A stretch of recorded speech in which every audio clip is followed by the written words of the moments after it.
They say actions speak louder than words. I'm here to prove that old saying is a load of crap. So, can you beat Fallout 4 with only charisma? I start the game pretty normally. I thought because I was so dang charismatic, I'd talk to everyone before going down to the vault. The entire city of Boston didn't appreciate that, so it exploded to try to take me out. But joke's on them, I was not paying attention. Inside the vault, the NPCs just had the worst dialogue, so I hopped into the cryo chamber. Nate's charisma was so low he couldn't talk his way out of getting shot, and there's no weapon limitation, so I decimated the roaches and left Vault 111, heading straight to Sanctuary Hills. Alright, so this challenge is going to be a little different. I'm still starting with my stats the same by assigning 8 points towards charisma during the interview with Vault-Tec. I'll also need to collect the Your Special book and the bobblehead before I continue on with the main game. What's special about this run, however, is that the charisma bobblehead is located in the Parson State Insane Asylum. This secure facility is owned by Jack Cabot, and it's locked until you team up with him during the Secrets of Cabot House side quest. To do this, you first have to meet Edward Deacon in either Bunker Hill, the Dugout Inn in Diamond City, or the Third Rail in Goodneighbor.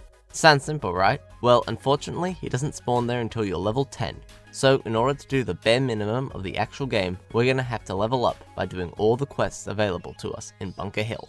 I choose Bunker Hill as a spawn point because Diamond City and Goodneighbor are pretty relevant to the main plot. Yes, Bunker Hill has the Institute mission, The Battle of Bunker Hill, but that's not until pretty close to the end of the game. When I arrive, I talk to Codsworth, and obviously pass the charisma check with flying colours. I then move on to cleaning up the neighbourhood, and for some reason, I left to start leveling up to find the bobblehead without grabbing the book. I guess I figured I wanted to do the long part first. I stopped off at the Red Rocket truck stop and met Dogmeat. Now the attack dog perk is related to charisma, so this pupper will be my only companion for the rest of the run, not including temporary companions like Jack Cabot or Deacon during Tradecraft. Also no power armor this time. I find it makes the game way too easy. Off to Bunker Hill and I use the Hey Right Highway technique to mix things up.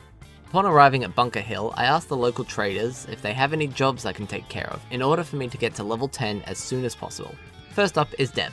Her trade routes are being attacked by a pack of feral ghouls living at the National Guard training yard.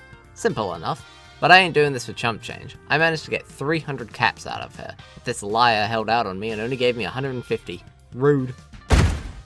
Up next, the leader of Bunker Hill, Kessler, hired me to take care of local butthead Judge Zeller.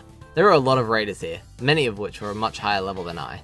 Dogmeat proved semi-useful here thanks to the attack dog perk, but it still took many tries. Eventually, I sentenced the judge to death and freed the prisoners. Finally was Joe and Tony. After noticing Joe had the same voice actor as Blake Abernathy, I headed to the old Gullet sinkhole, and oh look, a Deathclaw! Yay! My favourite! Inside the sinkhole was perhaps even worse. There was a glowing one and a legendary ghoul, so Dogmeat and I were quite outgunned. Grenades helped, but it meant that Grandpa Savoldi's hat got a little wet. With that mission complete, I had enough caps to afford Wastelander's Friend from Deb, and that was it for the Bunker Hill side missions. Unfortunately, I was only level 7, and I need to be level 10 for Edward Deacon to spawn. Continuing on with the local side missions, the crashed remnants of the USS Constitution are embedded in the dreaded Savings and Loans, and its overly optimistic captain, Ironsides, is determined to reach the ocean, and I'm happy to help. I really like this side mission. Everyone here is so upbeat and happy to be here. I go about fixing the various power needs of the ship, buying some power recoils from Deb, and stealing the navigation chip from the scavengers. Mandy here tried to convince me to join her plight to save the orphans instead. Sorry Mandy, but I'd rather help the giant robot with guns for hands. Up next was the Poseidon radar transmitter, located in the Poseidon energy turbine. This was an easy grab until way too many Mirelurk hunters jumped straight out of the ground. Damn you Poseidon! Why are all the locations in this game named after you filled with enemies I can't possibly beat? Time for the final push. A huge army of scavengers attacks the ship, and since my best long-range weapon is a 10mm with a recon scope, I choose to fight them on the ground instead. They actually have a few legendary enemies here, and most of them are surprisingly stronger than I am. It takes me a while, but I scare them off without anyone boarding the ship. I say goodbye to Ironsides and the crew, flip the switch, and watch the USS Constitution majestically soar through the skies, right into another building. Tragedy, however, struck when I realized I was only level 9. So close. I choose to just finish the side mission I had unintentionally started while helping out Deb earlier. That's right, it's time to do the Lost Patrol, without even knowing what the Brotherhood of Steel is yet. Finding Brandis is kinda useless at this stage, but nevertheless, I finished the mission, got to level 10, and finally met Edward Deacon at Bunker Hill. Edward introduces me to the eccentric Jack Cabot, who hires me to retrieve a mysterious serum which has been stolen by raiders. Dogmeat helps me out quite a few times here, as he's best at taking out human enemies. I grab the serum and return it to Cabot House, where I receive my next mission to find and bring back Jack's younger sister, Imogen. I decided to just head to Goodneighbor now so I can fast travel there later, and for the first time in one of these runs, I enter the third rail. It's really weird here because Magnolia provides all the music, so when we talk, it's dead silent. No background music or anything. I get super distracted flirting with Magnolia, almost joined a cult, found some old lady, and return to, yet again, a Cabot House in complete disarray. Raiders are attacking Parsons, hoping to free Jack's psycho father Lorenzo. Jack and I team up to stop the raiders and save Edward. He unlocks the doors to the asylum, and as we arrive in the office, I find the Charisma bobblehead. Finally, after like 4 hours, maxing out my Charisma. I finished this mission by entering the lower levels of the asylum to find Lorenzo and the raider boss Lefty. The Berserker Raiders are tough as nails, and I was running out of ammo and stimpaks by the time I got up to Lefty, who was a much higher level than I was expecting. After a bit of back and forth, I managed to take out the raiders and decided to side with Jack, killing Lorenzo. With another really fun side quest completed and my Charisma maxed out, I can finally progress with the main story at level 12. After a quick trip to some vendors to sell any extra weapons I picked up, I modded some of my own weapons and headed straight to Park Street Station from Goodneighbor. Triggermen here are easy as, the Wastelander's Friend is a great gun at this kind of range, and they drop the 10mm ammo I need for it, so I'm not running out of ammo anytime soon. I convinced Darla to ditch Skinny and headed to Diamond City. Again, Geneva walked away because it was nighttime and it was time to hunt down Kellogg. The Kellogg fight is always a bit tough when your stats are more focused in one area rather than spread out, but the spray and pray machine gun I had bought from Cricket really helped. Fast traveling back to Goodneighbor for the memory stuff, I learnt information that required me to head deep into the glowing sea to find Virgil. I actually only ran into like 4 enemies here, which was really weird. Shouldn't this place be crawling with ghouls and stuff? There's really nothing to say about GreenTech Genetics this time. There's no negotiating with the Gunners or Corsa, but I do recommend the Wastelander's Friend again, as its recon scope helps track Stealth Boy users. With the chip, I started the Road to Freedom mission, which by the way you have to start by the time you're heading to Kellogg's house at the very latest, otherwise Nick freaks out and won't move, thus making the main quest incompletable. Just something I learnt in this playthrough. I tried fast traveling outside of Diamond City and back to the main gates, and yeah, he's frozen. This mutant suicider here followed me into the church and killed me several times in a row. How? Why? That's never happened to me before. I gave Tommy Boy the chip and decided I was siding with the railroad this time. I start out by helping Deacon infiltrate a donut shop. On the Right Wrong Highway, I met Ricky Dalton, who without much hesitation or convincing, rose up to the challenge of creating a totally unnecessary distraction. God bless you, baby Ricky. Inside the Chrome Dome, sons of bitches died easy enough. I got the Deliverer, but forgot about the minefield. Back at the base, I'm now level 17 and I can get the Lone Wanderer rank 2 perk, which, luckily, still works with Dogmeat in my party. Dr. C needed my help next, so I headed back to Bunker Hill and totally mastered this spy stuff by finding Old Man Stockton and meeting up with B2 and High-Rise. High-Rise seemed cool enough, although he took a brief pause on the way to Tycon. Next was Augusta Safehouse. The missile launcher killed me, the Deathclaw was inconvenient but stupid, and as soon as I left this truck exploded. Maybe I had made a mistake siding with the railroad. Oh well, too late now. Device building time, and I do it at Sanctuary Hill to try to save time. I get it done quick enough and ignore Father in hopes to talk to Patriot first. Unfortunately, this door is locked, but this synth spoils the game twist for me anyway. While here, I buy this legendary plasma rifle, talk to the division leaders, and meet Patriot. We hatch a plan with Z1 to break out dozens of synths at once. Not very charismatic of you, Liam. I say we free them all. He sends me to an abandoned laboratory where this dumb robot forces me to finish an experiment. I always forget which ingredients I need, so I just Google it and move on. After passing a couple of charisma checks with Z1, he tells me some guards have to die. This is a tricky mission. If I take too long to do it, I fail the mission, so I gotta move fast. With that done, as part of the underground undercover mission, I have to continue to work with Father, so I'm heading to Libertalia to do the only mission where Father has any moral high ground: synth retention.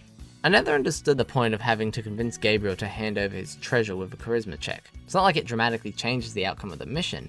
I've yet to experience a time where I A. convince Gabriel to hand over his treasure, we walk away and Father yells at me, B. he hands over the treasure and I'm forced to kill X6 and get kicked out, or C. fail to get the treasure and X6 rats me out for attempting to let him to walk free.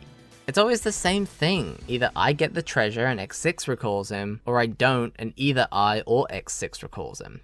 Maybe it's just because X6 later becomes a companion, but it's lame and confusing and very poorly written. So I head back to start the Battle of Bunker Hill. I decide to just kill X4 straight away, but it still says I have to deal with the escaped synths, so I fight my way to them, and besides X4 somehow teleporting inside the basement, nothing happens. So I speak to Father at the CIT ruins, which always takes me far too long to get through. And instead of just lying, I told him straight up it was my fault, and he just accepts that. No charisma checks needed. Weird. Next was the quest Pinned, and this one was an easy win thanks to the charisma. Finally, it's mass fusion time. The Brotherhood is now officially my enemy, and gosh, this is where I feel my other stats are lacking a bit. The robot security force took me forever to deal with. Ali is less than useful. After the beryllium agitator was returned, we flipped on the reactor, recorded some doomsday ASMR, and broke into Patrick's home. Everything was going great until this random unnamed synth told me my quarters were flooded. God damn it, Institute nerds. You can create giant nuclear reactors and artificial synthetic life, but you haven't mastered the basic fundamentals of indoor plumbing? Come on! Apparently that rant was for nothing, as it turns out that is code for the Brotherhood has found the location of the railroad.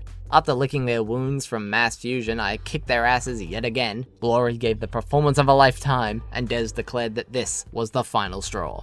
Tom now finally gets his shot in the field, so we roll out to Cambridge. I think it's safe to say that fighting the Brotherhood is hard. Their armored knights are annoying and take very little damage, although I was able to kill this person by stabbing this car hole door. Take that, ya filthy Frenchman! Your best bet is to blast their helmets off and try for headshots. Here's where having a really high charisma has paid off. We choose a slightly stealthier option, and I infiltrate the Prydwen wearing a Brotherhood of Steel uniform. I lied my pants off to every character I could find, although Dance and Maxon were nowhere to be found. I had a blast telling this scribe I was his superior, even though it was my first time on the Prydwen. I planted the bombs, avenged Glory in a spectacular display, learned very quickly that fire is hot, discovered Dr. C had slept his way to a number 2 position, and remembering my mistakes from last time, headed to Diamond City to stock up on supplies, before starting the nuclear option. I stealthily killed the armed guards in the relay room, so stealthily that the scientists here didn't seem to notice this one turned to goop. No witnesses could remain either way. I got my team in, sung "Hey Mom, I got the bomb," and moved my way through the old robotics department. The SentryBot and Protectron were no help as usual, but I made my way to the Bioscience division, where Dr. Holdren's gorillas were on meth or something. XPN-20A sung "Hammer Time," and Tom told me that the advanced weapons had been shut off. I passed 2 charisma checks with Father to help shut down some of the synths and moved down to advanced weapons. T.S. Wallace took several bullets to save this synth, but to no avail. Feeling moved by his act of heroism, I tried to pacify the remaining scientists. It only worked once, but this little lady got to walk free. Until this happened. I dished out some serious damage with the railroad rifle. Drunkenly, I decided to chuck the bomb into a live reactor. The kid came with me because he wanted to live, and I flipped the switch to sober myself up, apparently. The credits roll, but before I declared this challenge done, I traveled to just south of the Old North Church to reunite with my old pal, Ironsides. I made him so happy, he promoted me to an honorary lieutenant and gave me this rather neat hat. And with that, I beat Fallout 4 with charisma as my only stat. Okay, full disclosure, charisma has almost nothing to do in this game. Yes, it's really convenient just to pass every charisma check, but ultimately failing them doesn't really affect the difficulty of the game. Perks-wise, yes, they turned Dogmeat into an absolute unit, but I found him wildly inconsistent. Also, a lot of these perks are just the same, with 3 different types of pacifying perks, which I almost never used. Even when I did, it almost always went something like this. The perks are also spaced out really poorly. At one point, I could choose 3 different perks, but none of them could be charisma perks because I just wasn't a high enough level. I didn't really notice any lack of support from my other stats, thanks to the more expensive armor I could buy, thanks to the vendor-related perks. Party Girl helped me with the strength issues toward the end because I can't help myself, I just have to grab everything I can from the Institute before I blow it up. But the real game changer was the Black Widow perk. Because I almost always play as Nora, this makes combat a lot easier and you don't need to be that high of a charisma level to get it. Overall, I'd probably recommend you keep charisma at about 5 and use great mentas or alcohol to pass the charisma checks you really want to pass. Up next is intelligence, but before that, I'd like to thank everyone who watches these. I really appreciate it. Like, subscribe, and comment a challenge you'd like to see me take on in another video. Until next time, this has been Beating Fallout 4 with Charisma. Have a great day.